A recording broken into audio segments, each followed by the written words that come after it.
जैसा कि आप सभी को पता ही होगा कि बिहार में सर्वे शुरू हो चुका है, ज़मीन का सर्वे शुरू हो चुका है। तो सर्वे को लेके बहुत लोग चिंतित हैं। तो सर्वे में क्या-क्या दस्तावेज़ ज़रूरत है, किस चीज़ को आपको पेश करना होगा जिसमें सर्वे में आपको पूछा जाएगा। और सारे लोग जो हैं पैनिक हो रहे हैं, उनको लग रहा है कि हम स जिन्होंने ख़ास करके जिन्होंने सरकारी ज़मीन पर अपना घर बना लिया हो या देहाती भाषा में बोलते हैं गैर मंजरूआ ज़मीन ऐसा कुछ जो कि सरकारी ज़मीन हुआ करता था जिसका कोई खतियान वगैरह नहीं है और वहाँ पे घर पे ज़मीन बना लिया तो क्या उनका वो ज़मीन छीन जाएगा? ये सब लेके बहुत सारे लोगों को डाउट है। और बहुत लोग हैं जो खुद से ज़मीन खरीदे हैं और कोई वाद-विवाद हो उनको ज़्यादा टेंशन है।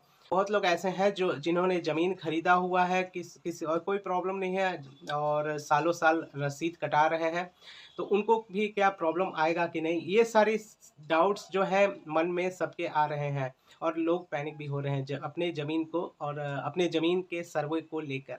तो चलिए इसी के रिगार्डिंग हम इसमें कुछ डाउट्स क्लियर करेंगे और हम ये भी जानेंगे कि अगर हमें रसीद काटना नहीं आता, अपने घर पे कैसे रसीद काट सकते हैं, खतियान निकालना हो या कोई पुराना पेपर निकालना हो तो कैसे निकाल सकते हैं। हम ये इस वीडियो में यही सब चर्चा करेंगे। पहले हम जानेंगे कि जो गैर मंजरूआ ज़मीन पे रह रहे हैं, यानी कि सरकारी ज़मीन पे अपना घर वगैरह बना चुके हैं, तो उनका क्या होगा? तो ज़ाहिर-सी बात है अगर सरकारी ज़मीन पर घर बना हुआ है और उनके पास कोई कागज़ात नहीं है, तो उनको तो प्रॉब्लम आएगा ही। लेकिन ऐसा है कि बहुत सारे लोग उन्हा वहाँ ज़मीन पर घर बना चुके हैं और काफ़ी सालों से रह रहे हैं, सपोज़ करके आज़ादी से पहले से भी रह रहे हैं।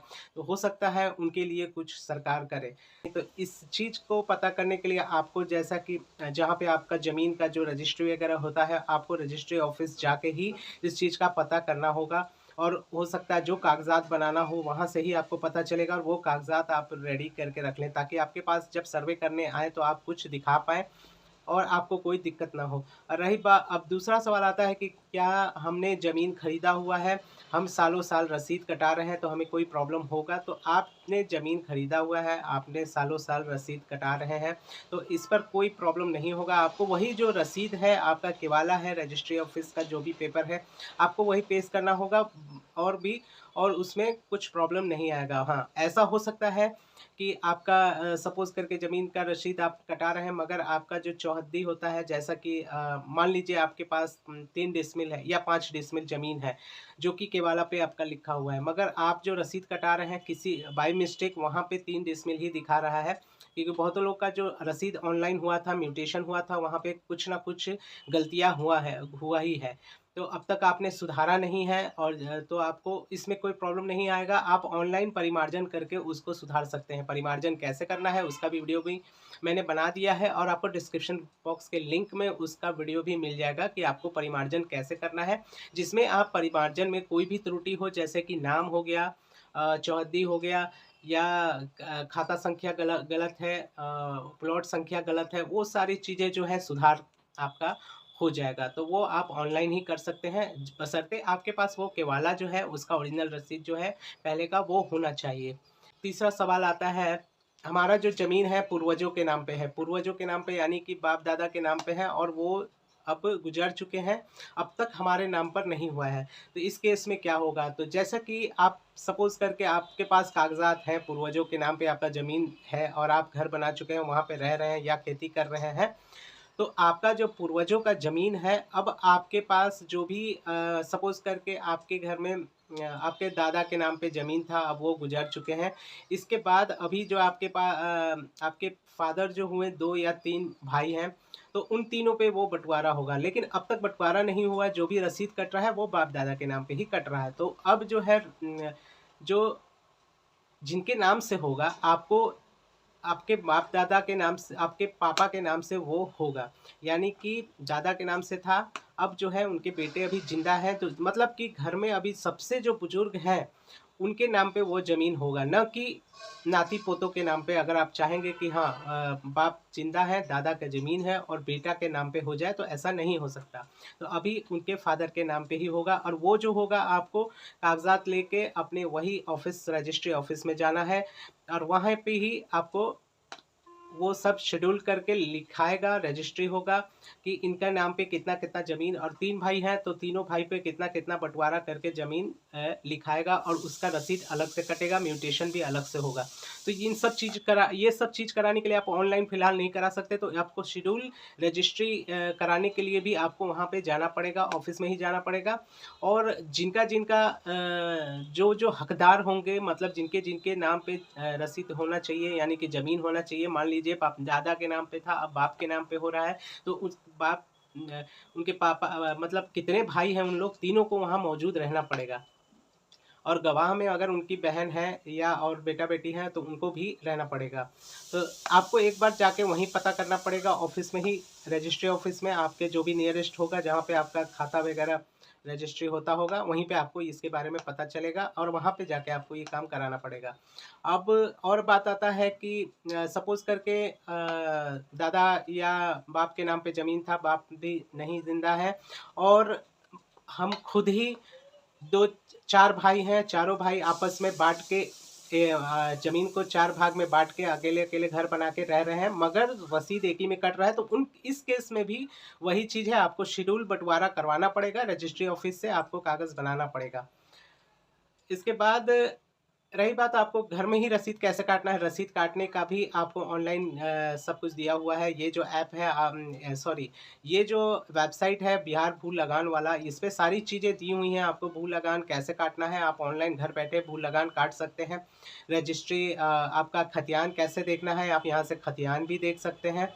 आपका जमाबंदी क्या है, जमाबंदी वगैरह भी देख सकते हैं। जिनके पास मान लीजिए पेपर वगैरह खो गया है, तो जमाबंदी से आप निकाल सकते हैं। खतियान निकालना हो तो आप खतियान भी यहाँ से निकाल सकते हैं।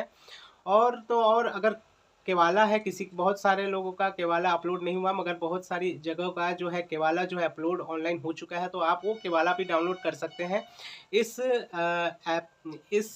वेबसाइट के थ्रू। मगर ये अभी बहुत ज़्यादा यूज़ हो रहा है इस वेबसाइट का, जिसकी वजह से सर्वर प्रॉब्लम भी आ रहा है, तो आपको इसमें थोड़ा-सा मेहनत करना पड़ेगा, बार-बार चेक करना पड़ेगा, तभी आपका ये काम हो पाएगा। तो कैसे सारी चीज़ें करनी है, आपको इसमें पता चल जाएगा। रही बात अभी जो सर्वे आ रहा है, सर्वे में आपको केवल क्या-क्या पूछा जा रहा है, रसीद माँग रहे हैं, केवाला माँग रहे हैं, रजिस्ट्री का पेपर माँग रहे हैं, वही सब आपको पेश करना है, वही सब दिखाना है, बात खत्म हुई। इसके बाद उन लोग सर्वे करके चले जा रहे हैं। और बहुतों लोग का ऐसा है कि कहाँ-कहाँ ज़मीन है, कुछ पेपर है, कुछ नहीं है, और पेपर था भी तो बहुत सारा, मान लें सपोज़ करके 50 साल, 60 साल पुराना ज़मीन है, उनको उसका कोई रसीद-वसीद नहीं कट रहा है, मगर उनको पता है कि वो उनके नाम पे ज़मीन है और उसपे कुछ भी नहीं हो रहा, खेती भी नहीं हो रहा, घर भी नहीं हो रहा।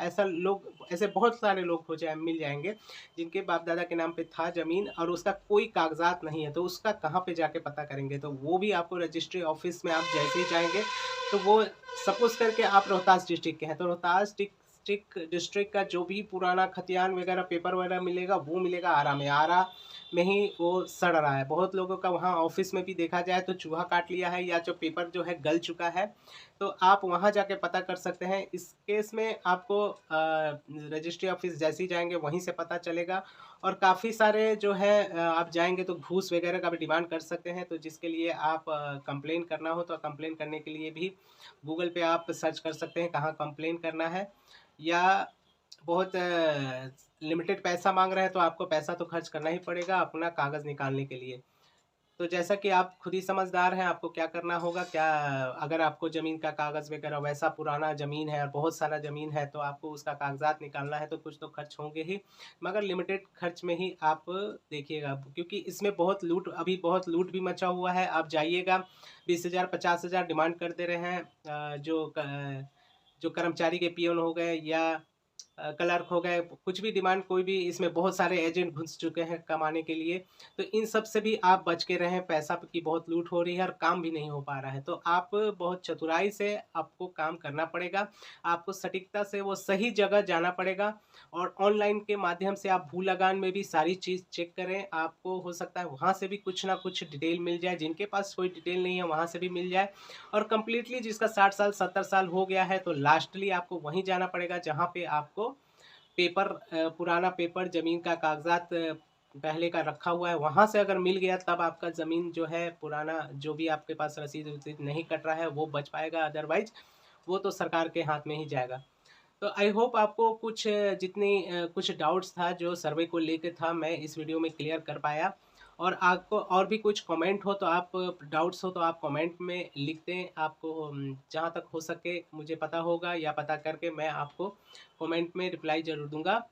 आई होप आपको ये वीडियो पसंद आई होगी। अगर वीडियो पसंद आए तो शेयर ज़रूर करें। चैनल पे नए हैं तो सब्सक्राइब कर दें, बेल आइकन को भी प्रेस कर दें, क्योंकि ऐसी इन्फॉर्मेटिव वीडियो आपको सबसे पहले नोटिफिकेशन मिल पाए। मिलते हैं अगले वीडियो में कुछ और इन्फॉर्मेटिव टिप्स के साथ। तब तक के लिए नमस्कार।